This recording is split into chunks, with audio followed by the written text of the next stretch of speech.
말씀에 들어가기에 앞서서 우리 다시 한번 우리 전체 한번 인사하겠습니다. 메리 크리스마스. 기쁘다 구주 오셨네. 할렐루야. 예, 여러분 우리가 읽은 성경은 누가복음입니다. 그죠?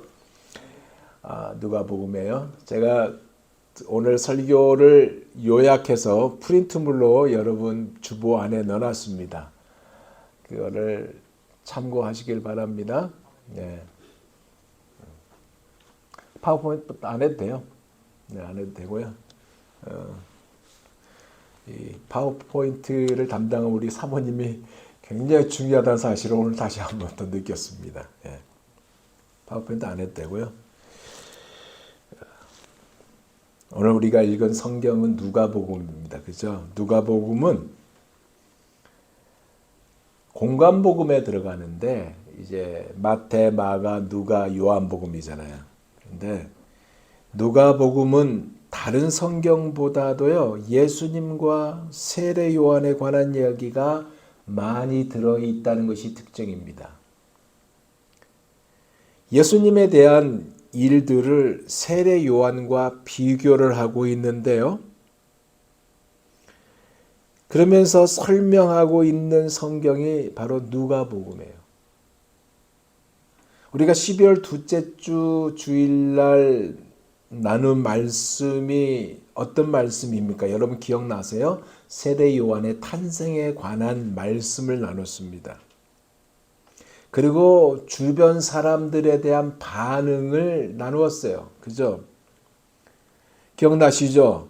그리고 그날 우리가 나누지는 않았지만 세례 요한이요 할례를 받은 후에 이름을 짓는 장면과요 세례 요한의 아버지 사가랴의 예언적 찬양의 그 말씀과 그리고 세례 요한의 성장기에 대한 설명이요 차례대로 기록이 되어 있는 것이 누가복음입니다.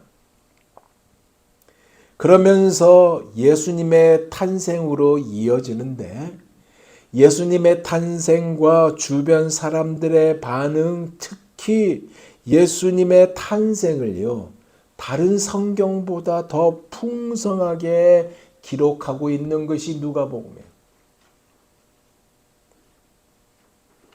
그래서 오늘 말씀이 바로 예수님의 탄생, 즉 그가 이 땅에 오신 이유에 대한 말씀입니다. 그래서 함께 나눌 말씀의 제목이요, 그가 이 땅에 오신 이유입니다.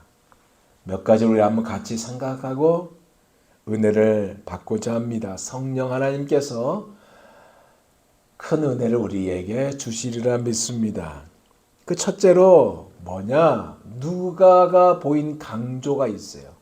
누가가 보인 강조. 강조라고 하는 이유는요, 예수님의 탄생을 무덤덤한 모습으로 보여주고 있다는 것에 대한 강조예요. 생각해 보세요. 만왕의 왕이신 메시아의 탄생이에요. 일반 부모님들도 자식이 태어나면 기쁘고 감격하고 탄성을 지르지 않습니까? 제 손가락이 내 손가락하고 닮았어, 제 발가락이 나하고 닮았어 하면서 너무나 좋아해요. 아니 얘 얼굴이 엄마 닮았네, 얼굴이 눈 위에는 아빠 닮았어 하면서 탄성을 지르지 않습니까? 그런데 정작 부모인 요셉과 마리아의 반응은 무덤덤하게 보이고 있어요. 누가는 왜 무덤덤하게 보이게 하고 있는 것일까요? 부모가 아닌 어떤 특별한 의도를 위한 강조를 하고 있기 때문에 그렇습니다. 이 말은요, 역사적인 사실을 강조하고 있다는 얘기예요. 즉 예수님이 역사의 주인이다. 예수님이 태어남으로 BC와 AD가 나뉜 결과가 되었던 것이고 약속하신 것들을 신실하게 이루시고 계심에 대한 강조다 이 얘기예요. 이 강조의 시작이 바로 호적을 하라는 명령 아닙니까? 1절을 보세요. 그때에 이 그때는 어떤 그때냐?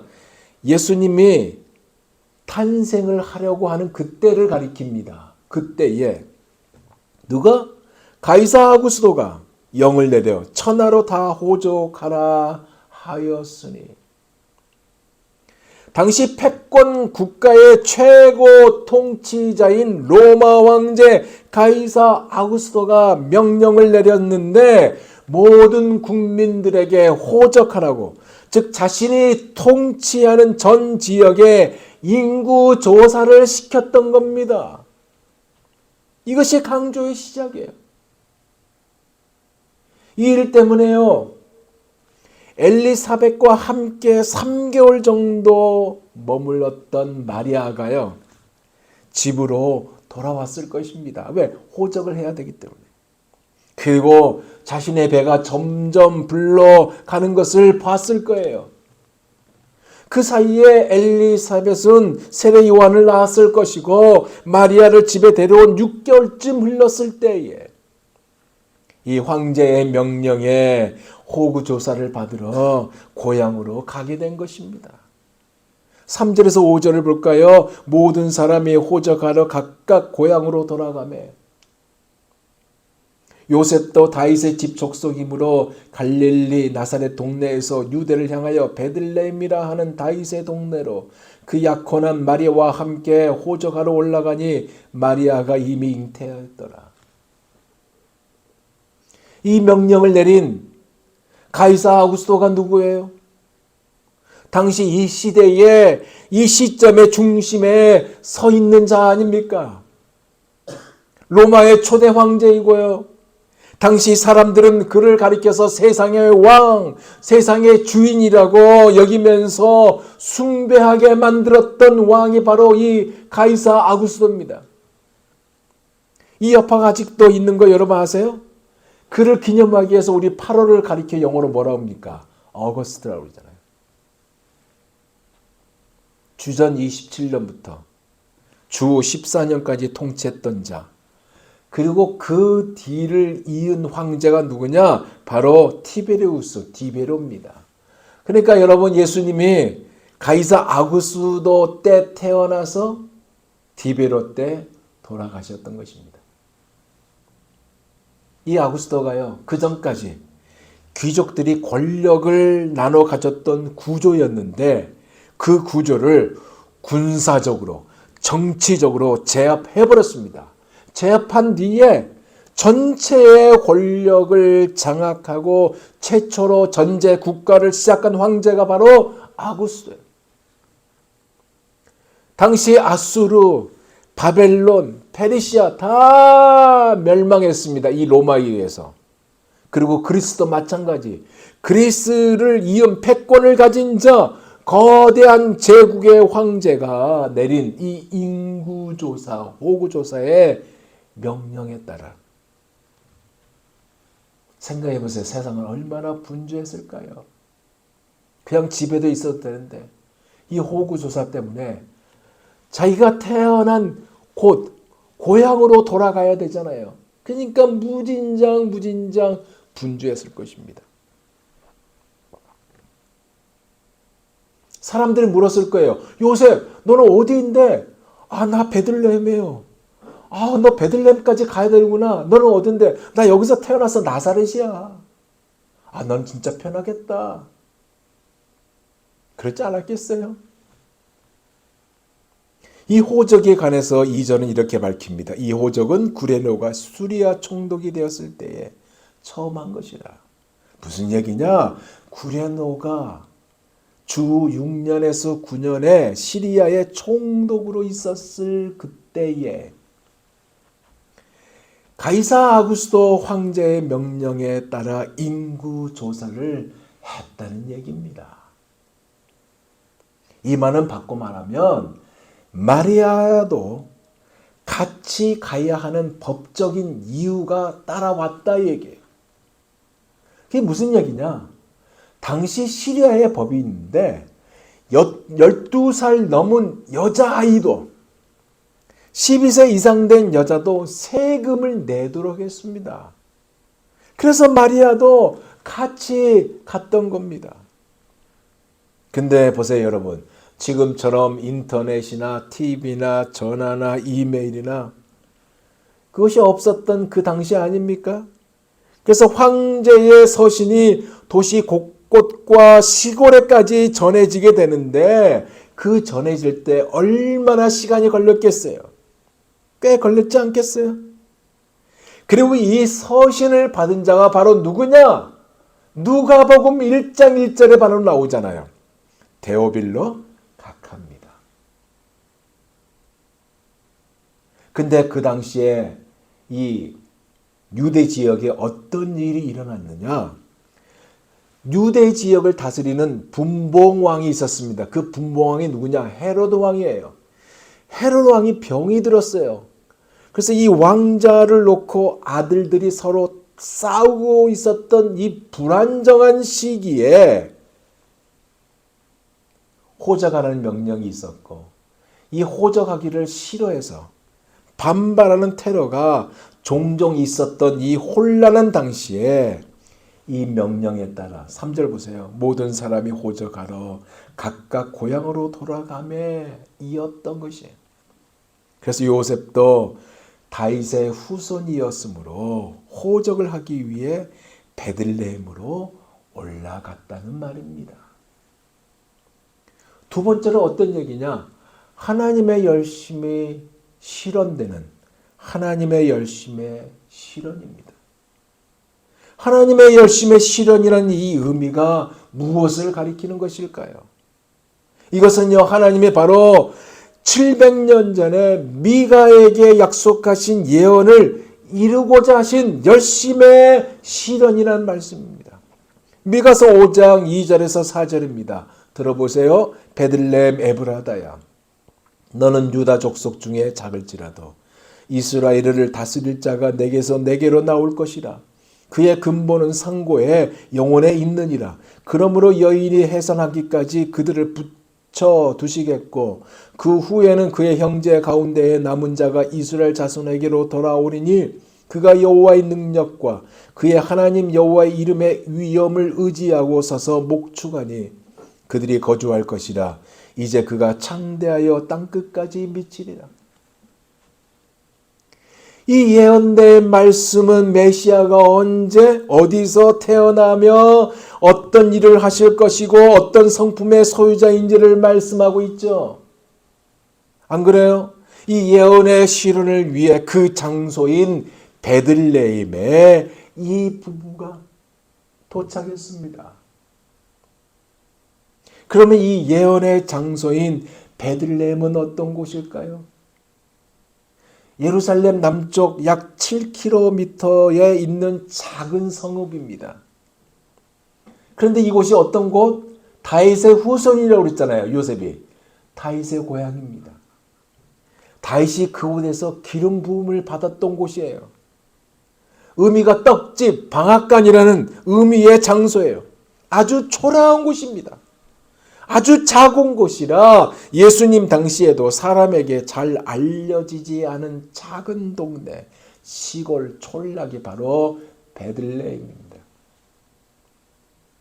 그런데 유다 족속 중 작은 곳 베들레헴 에브라다에서 예수님이 태어나신다는 그 시기를 언제라고 정하고 있느냐? 미가서 5장 1절에 보면요, 이 말씀이 나와요. 이스라엘 재판자들이 뺨을 얻어맞은 후에라고 기록이 나옵니다.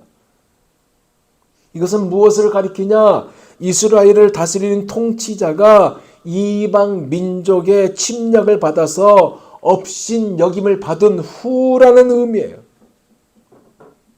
400년간을 다른 민족들의 노략의 대상이 되고 마침내 로마의 지배 속에서 신음하고 고통받을 때를 말하고 있어요. 근데 그가 누구라고요? 오실 그분이 누구라고요? 근본은 상고, 즉 태초부터 존재했던 그분이라고 말씀하고 있습니다. 무엇을 말합니까? 그분이 바로 흑암 가운데 있는 사망의 그늘진 땅에 거하는 당신의 백성들을 구출하고 다스리기 위해서 베들레헴 에브라다라고 하는 이 아주 작은 성읍에서 태어나실 것이라는 말씀입니다. 이것은 하나님의 계획, 하늘의 위로이고 초라한 우리를 위해서 불쌍한 작은 자들에게 관심을 놓치지 않으신 하나님께서 크고 화려한 곳이 아닌 소외된 자, 작은 자, 불쌍한 사람들에게 향하신 열심의 실현이다, 그 얘기입니다. 그래서 이 베들레헴은 메시아를 품은 하나님의 열심이 실현된 장소입니다. 바라고 원하기는 예수님을 품은 베들레헴처럼 우리도 예수님을 품기를 원합니다. 품습니까? 초라하지 않게 될 것이고 우리의 인생은 결코 작지 않은 인생이 되리라 믿습니다. 세 번째로 무슨 얘기냐? 그렇지만 주님은 세상 모든 아기들처럼 온전하게 태어날, 즉 탄생할 장소도 없었다는 것입니다. 6절에서 7절을 볼까요? 거기 있을 그때에 해산할 날이 차서 첫 아들을 낳아 강보로 싸서 구유에 누였으니 이는 여관에 있을 곳이 없음이로라. 여기 여관은요, 여러분 오늘날의 모텔, 호텔 그 같은 그런 여관이 아닙니다. 지붕 하나만 달랑 있어요. 그래서 여행객들이 쉴 수 있는 공공 휴식 장소가 당시 여관입니다. 밖에서 자는 것보다 안에 있는 것이 조금 나으니까 그 안에 있는 것이고 초라하고 아주 지저분한 곳이 바로 이곳이에요. 하지만 이곳조차 사람들이 너무 많아 거할 수 없었다는 사실을 누가는 밝히고 있고 보도하고 있어요. 왜 이 사실을 밝히고 있는 것일까요? 베들레헴 각처에서 호적하려고 온 유다 지파 사람들로 인해서 인산인해하여 북적거렸던 사실을 그대로 전하고 있는 것입니다. 그리고 베들레헴은 아주 작은 동네지만 먼저 구약에 다윗이 태어난 작은 촌에 지나지 않았기에 생각해 보세요. 지나가는 여행객을 위해서 만들어 놓은 사관, 즉 여관이 많이 있겠습니까? 많이 있지 않을 거예요. 별로 없었던 사실을 그대로 드러내고 있는 것입니다. 그래도 유다 지파 중 유력한 자나 돈 많은 사람들은 여관을 얻을 수 있었겠죠. 하지만 정작 그곳에서 자라온 고향이어도 친척 하나도 없는 객이 되었고 가난했던 요셉은 여관을 얻을 길이 없었다는 사실을 그대로 드러내면서 보도하면서 예수님이 어떻게 태어났는지 해산하게 되자 급하게 마구간을 빌려서 해산을 위해 분만실로 썼던 그것을 그대로 전함으로 온전하게 탄생할 장소가 없었던 우리 주님을 누가는 그대로 전하고 있습니다. 거기에서 성경을 보니까 첫 아들 예수님을 낳았다고 그랬어요. 첫 아들이라는 의미가 뭐냐? 그 둘 사이에 아기를 낳은 적이 없는 이후에 아이들이 생겼다는 것을 암시하는 첫 아들을 낳았다는 말이고 그 첫 아들을 강보에 쌓아 구유에 누였다고 그랬습니다. 여기 강보라는 의미는 포대기라는 의미예요. 구유라는 의미는 짐승들이 음식을 먹는 여물통을 말합니다. 근데 여러분, 과연 포대기였을까? 요셉이 포대기를 준비했을까? 근데 강보라는 이 의미가 어떤 의미인지 아세요? 찢다는 의미예요. 찢다. 그러니까 뭐예요? 신생아를 예수님이 태어났는데 예수님을 쌓을 천이 없는 겁니다. 덮을 천이 없어서 가지고 있었던 옷을 찢어서 분만된 아기 예수를 쌌다는 것입니다. 저는 이 말씀을 준비하다가 갑자기 성극 하나가 생각났습니다. 성극 제목이 빈방이 있습니까? 라는 성극이에요. 여러분 아실 거예요. 그 주인공이 덕구라는 아이잖아요. 지체장애자. 교회에서 크리스마스 다가올 때 성극을 합니다. 그래서 성극을 하는데 얼굴이 이쁘는 누구는 뭐 마리아, 잘생긴 누구는 요셉, 그러면서 성극하지 않습니까? 근데 선생님이 볼 때 덕구에도 기회를 주기 위해서 덕구에게 너 여관 주인의 그 말만 해라. 여관 주인 역할을 네가 해라. 다른 거 필요 없다. 빈방 있습니까? 하면 없어요. 이것만 하면 된다. 라고 선생이 시켜서 덕구도 다 참여시키지 않습니까? 그래서 열심히 연습을 했고 이 성탄절 날 이제 무대에 올려서 성극을 하게 됐습니다. 저는 그거 할 때마다 참 감동이 되는데 덕구의 차례가 됐어요. 사람 그 요셉이 빈방이 있습니까? 라고 말할 때 덕구의 차례가 돼서 덕구가 말을 해야 되는데 말을 안 합니다. 이야기합니다. 덕구야, 선생님 말합니다. 빈방이 있습니까? 없어요. 그 말만 하면 돼. 뒤에서 소리를 칩니다. 그러나 덕구가 말을 안 해요. 그러면서 그 연극은 망치게 되지 않습니까? 사람들이, 친구들이 다 덕구를 욕하고 갔어요. 연극 망쳤다고. 근데 덕구가 혼자 독대가는 말이 있잖아요. 왜 주님 빈방 없습니까? 내 방에서 오면 되잖아요. 내가 청소를 깨끗이 치면 되잖아요. 내 방에서 태어나면 되잖아요. 덕구의 독대입니다. 저는 이 말씀을 준비하면서 그 빈방이 있습니까? 라는 것이 떠올랐어요. 주님을 덮을 쌀 강부가 없었어요. 그래서 찢었어요. 옷을 찢어서 태어날 주님을 쌌습니다. 이 사실을 이사야 선지자는 이사야 53장 2절에 그는 주 앞에서 자라나기를 연한 순 같고 마른 땅에서 나온 줄기 같아서 고운 모양도 없고 풍채도 없은즉 우리의 보기에 흠모할 만한 아름다운 것이 없도다라고 전하고 있습니다. 태어나기를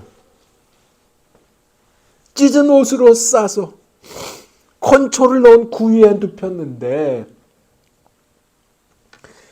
이것이 이후에 목자들이 아기 예수를 찾아오는데 중요한 표적이라고 11절에 밝히고 있지 않습니까? 11절 너희가 가서 강보에 쌓여 구유에 누워 있는 아기를 보리니 이것이 너희에게 표적이니라. 사인이다. 이것이 바로 이분이 바로 메시아다라는 것을 증거하는 증거다. 그 얘기 아닙니까?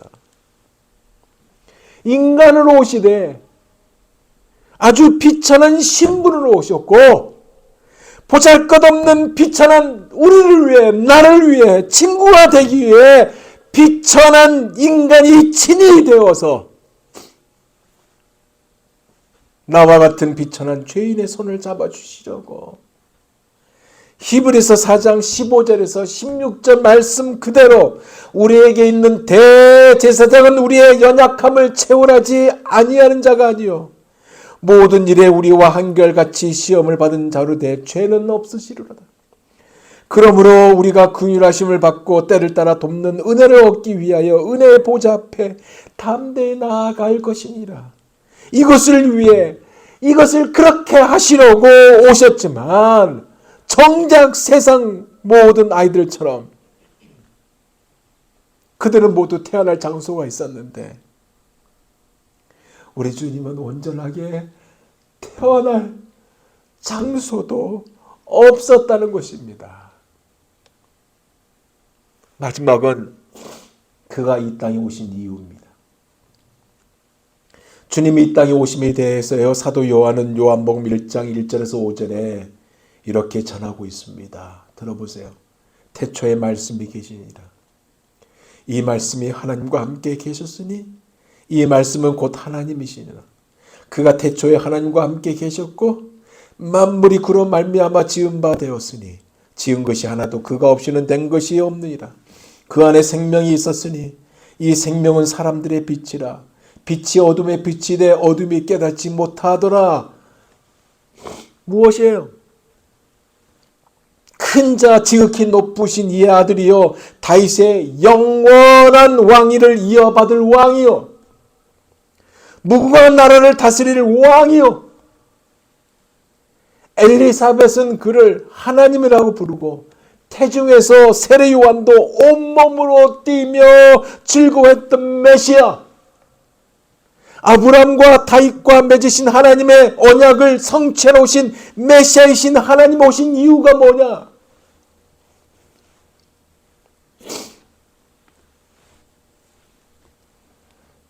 이사야 선지자가 예언했던 이사야서 9장 6절에 7절 이는 한 아기가 우리에게 낳고 한 아들을 우리에게 주신 바 되었는데 그의 어깨는 정사를 메웠고 그의 이름은 기묘자라 모사라 전능하신 하나님이라 영존하신 하나님이라 평강의 왕이라 할 것입니다.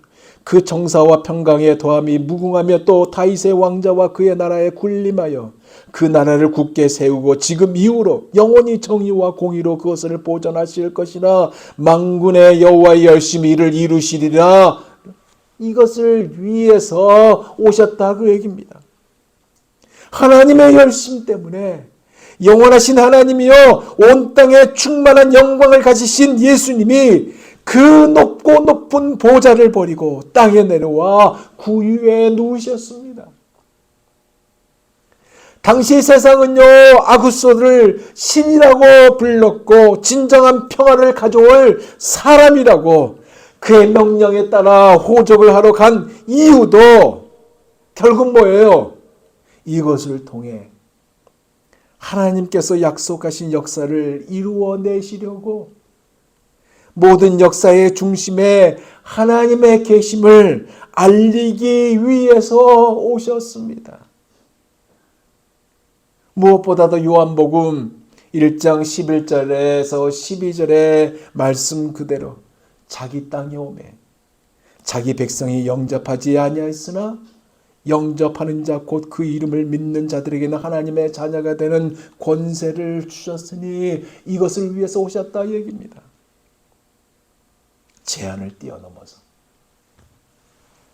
모든 인종을 초월한 하나님께서 영광을 받으시려고 사람들에게는 평화가 있게 될 성육신으로 하나님께서 육체 속으로 들어가셨다 이 얘기입니다. 왜요? 뭐 때문에? 죽을 수밖에 없는 우리들 나의 죄 때문에 하나님께 범죄함으로 하나님과 단절된 우리를 살리려고 우리를 창조하신 그 창조의 목적을 회복하시려고 우리를 통해서 영광을 받으시려고 그와 영원토록 함께 지내려고 영원한 멸망의 형벌을 받을 가련한 사람이 되고만 우리가 각기 제 길로 갔기에 직접 불구덩 속으로 뛰어 들어오셨고 육체 속으로 들어오셨으며 이것이 주님께서 오신 이유다 그 얘기입니다. 이제 말씀을 맺고자 합니다. 여러분 주님의 오심은요 이렇게 필립 켈러의 주장대로 요란하지 않았습니다.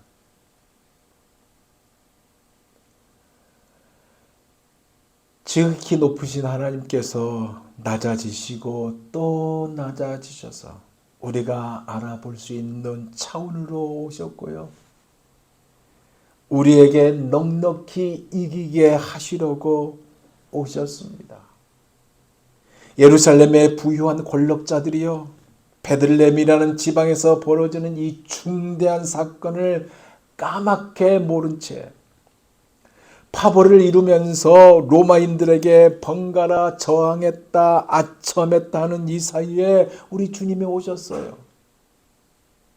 계엄령 정도는 아니지만 아주 분주한 때 가이사 아구스도의 세금 인상 정책 때문에 인구 조사를 전날에 확대했던 인때에 오셨어요. 이렇게 우리 주님 오심을 천사들은 베들레헴에서 주님의 탄생을 노래했고, 장차 오실 메시아인 평화의 왕을 찬양하였고, 그 위에 거할 수밖에 없었던 상황이었음에도 불구하고 베들레헴 지방의 양떼를 지키던 목자들에게 영광 가운데 나타나 이렇게 전하지 않았습니까? 10절에서 11절, 무서워 말라, 보라 내가 온 백성에게 미칠 큰 기쁨의 좋은 소식을 너희에게 전하노라. 오늘날 다윗의 동네에 너희를 위하여 구주가 나셨으니 곧 그리스도 주시니라. 너희가 가서 강보에 쌓여 구유에 누인 아기를 보리니 이것이 너희에게 표적이니라. 천군 천사가 화답했습니다. 기쁘다, 구주 오셨네, 찬양해서. 이 기쁨은 여러분, 그동안의 그림자를 실체로 대체하심입니다. 창세기 3장 15절의 완성이에요. 이 시련의 완성인 우리 구주 예수님은 임마누엘, 우리와 함께 하신다고 그랬습니다. 요한복음 3장 16절, 이 말씀을 위해서 하나님의 세상을 이처럼 사랑하사 독생자를 주셨으니 누구든지 저를 믿는 자마다 멸망치 않고 영생을 얻게 하려 하십니다. 이것을 위해 오셨습니다. 다른 이로서는 구원을 얻을 수 없는 우리의 구원자가 오셨어요. 기쁘다, 구주 오셨네. 하나님의 구원 방법을 위해서 이것을 이루고자 그가 찔림은 우리의 허물 때문이요, 그가 상함은 우리의 죄악 때문이라. 그가 징계를 받음으로 우리는 평안을 누리고 그가 채찍에 맞음으로 우리는 나음을 받았도다. 우리는 다 양 같아서 그릇 행하여 각기 제 길로 갔거늘 여호와께서는 우리 모두의 죄악을 그에게 담당시키셨도다. 이것을 위해 오셨습니다. 우리를 살리려고 죽음의 자리로 우리 주님이 오셨습니다.